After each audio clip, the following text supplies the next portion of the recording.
So here in D.C., what we are experiencing is clear white domestic terrorism in this country, even though our president does not want to call it out. Shortly, we're going to be joined by the governor of Virginia, Terry McAuliffe, who declared a state of emergency this weekend as a result of what took place.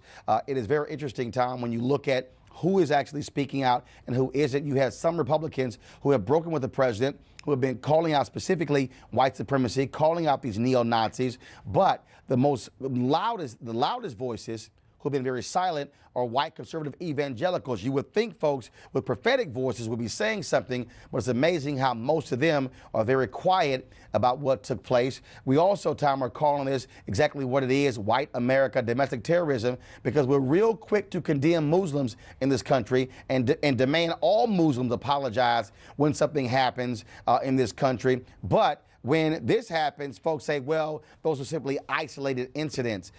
We do know, of course, having Heather Heyer, the young woman who was killed by the white supremacists driving right into the crowd, folks there. And so it was a shocking development over the weekend. And the person who was in the center of it was Governor Terry McAuliffe of Virginia. Governor, good morning.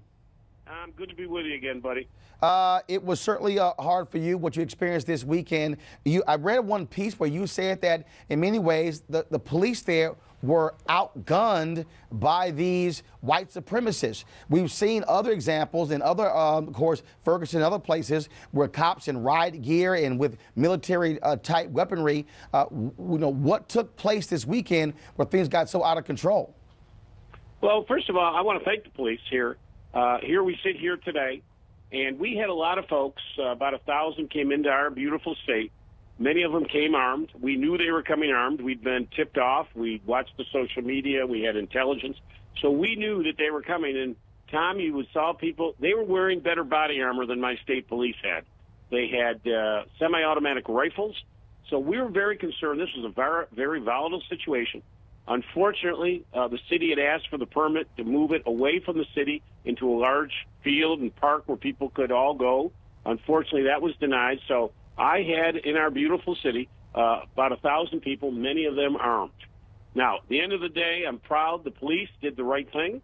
They went in shortly after 11 o'clock and cleared the park out. The rally wasn't even supposed to start until noon, and put the car aside. Not one single person went to the hospital, not 1 ounce of property damage, and most importantly, not one shot fired at all.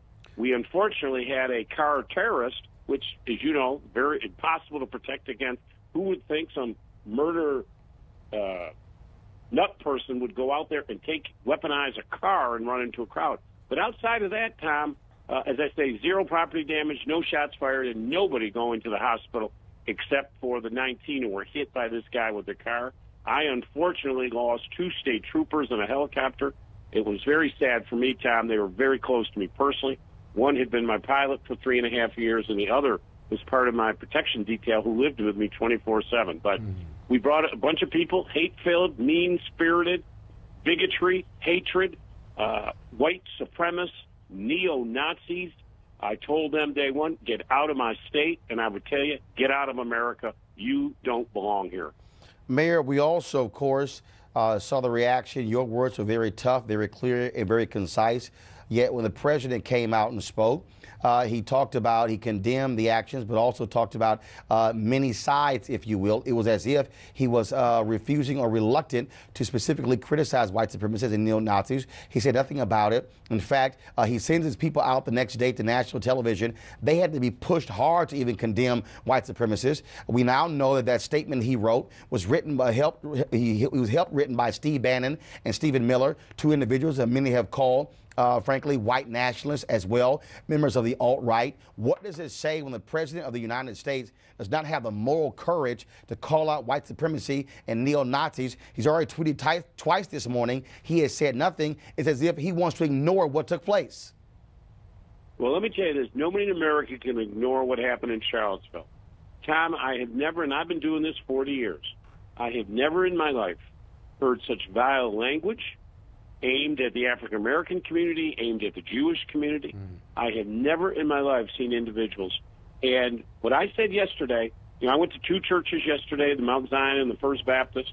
I went to a reconciliation rally in Richmond. I am calling on every elected official, from the White House to the State House to the mayor's office, to come out very clearly, unequivocally, condemn these white supremacists, condemn these neo-Nazis, and tell them to get the hell out of our country.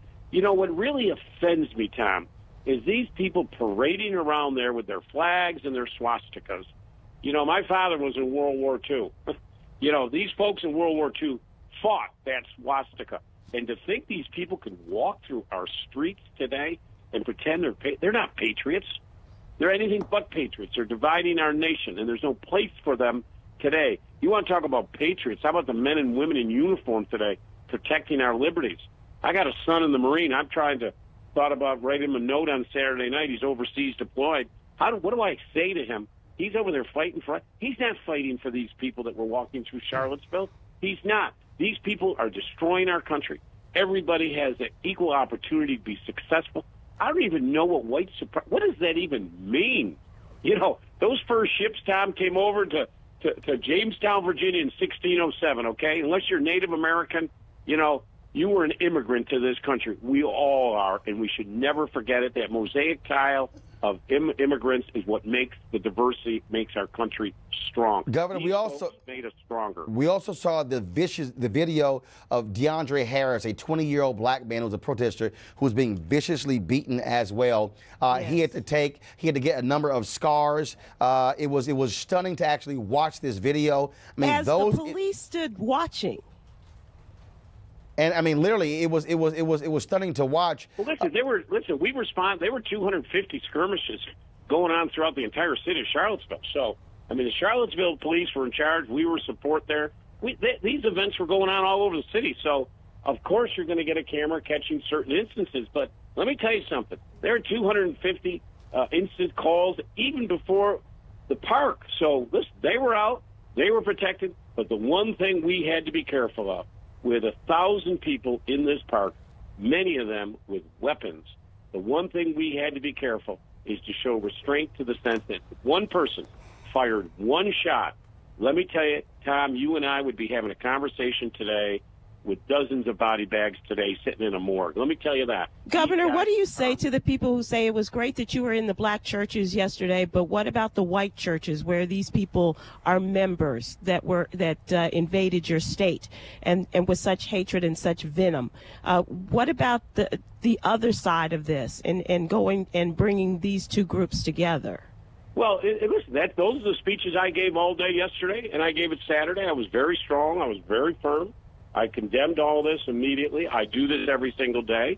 And today I'm bringing all my folks together here. I want Virginia to lead on reconciliation. Listen, these people left town, but I'm under no illusions. I mean, we've had a horrible history here in Virginia on the issues of racism. I mean, I understand that.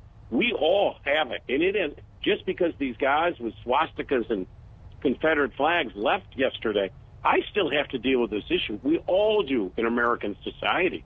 We have a lot of work. There's racism and bigotry in every state in America. So, you know, I'm under no illusions. So you bet. And we're going to convene today. And the one thing that bothered me really greatly about all these folks, I mean, look at the work we've done in Virginia. You know, I'm sitting here very proud as the governor who's restored more felon rights than any governor in the history of America. I've got a huge initiative of classrooms and not courtrooms. I've reduced the juvenile detention population by half. I now have the lowest recidivism rate in America because I've invested in folks, second chances. We've made great progress here, and these people came into our state and really set us back. And I'm not angry. I was angry on Saturday. I'm angry about my state troopers. I'm angry about Heather Heyer. But today, let's use this evil that they did to inspire us to do good. Governor, Governor, will you attend the funeral of Heather Heyer? That's the first question. Go ahead and answer that. Oh, I'm going to attend Heather's funeral and Jay's funeral and Burke's funeral. You bet. Second of all, should President Donald Trump come to Charlottesville, Virginia, and give a speech on white supremacy and bigotry and racism on the campus of the University of Virginia? Well, where he does it, I don't think is important. I really don't. But should he do it? You know, we had issues in Seattle, Washington last night. They're going on all over the country. Should he give a speech? time. Yes, he should. Weekdays on TV One. I will never lie to you. Oh my God. Roland Martin. He doesn't want to talk to us. He wants to ignore us. Uncensored. Hell no. That ain't gonna cut it, boo. Unapologetic. No, that is fundamentally false. You are wrong. Unfiltered. He wants an America where we all look alike. He ain't talking about black people. Unrelenting. You better go work out, because you got a fight on your hands. NewsOne Now with Roland Martin. Weekdays at 7 a.m. on TV One.